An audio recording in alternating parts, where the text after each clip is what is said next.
Gravando. Hoje na cidade de Uruguai é um momento importante para nós que fazemos parte da comunicação. Nesse momento estou com a presença do deputado Ricardo Costa, que mesmo vai falar para a gente sobre a importância da Frente Parlamentar de Comunicação. Isso a gente sabe que a comunicação no Brasil vem trazendo cada vez mais conhecimento. O deputado aqui vai falar para a gente sobre a importância da comunicação no Brasil no momento de hoje que nós vivemos.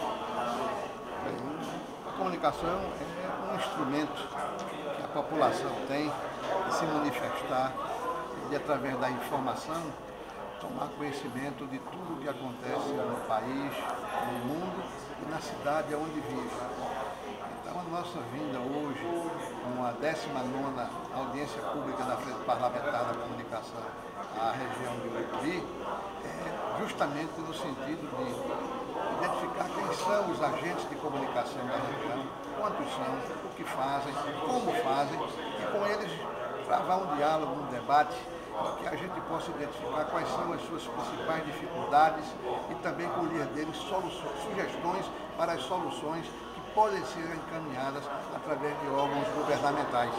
Então, a necessidade de andar o Estado todo é porque se deve à vontade que a Assembleia Legislativa tem de estreitar a sua relação com a população.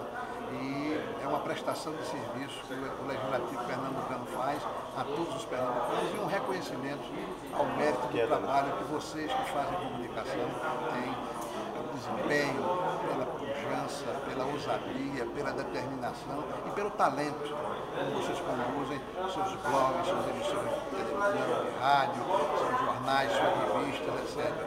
Então nós estamos aqui para conversar com vocês e trazer também um palestrante que vai falar hoje também aqui para vocês sobre um assunto palpitante, né? E depois, à tarde, através das oficinas que se realizarão também aqui, nós podemos interagir mais profundamente e levarmos as informações necessárias para a finalização do nosso documento. Deputado, para a gente encerrar, a gente sabe também que a comunicação ela sofre muito.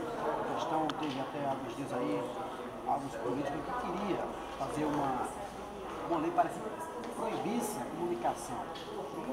O senhor, como deputado, o que tinha a dizer para as pessoas e para até esses políticos também que agem dessa forma? A gente sabe que a comunicação ela nos ajuda. É uma área de educação. Jamais a gente que faz comunicação fazer uma coisa que não venha agradar a nossa população. A comunicação é um instrumento de integração social nacional, né? Então, a gente hoje não pode imaginar que maus políticos queiram monopolizar a comunicação e, com isso, tentar fazer a cabeça das pessoas. Então, nós somos contra esse tipo de movimento.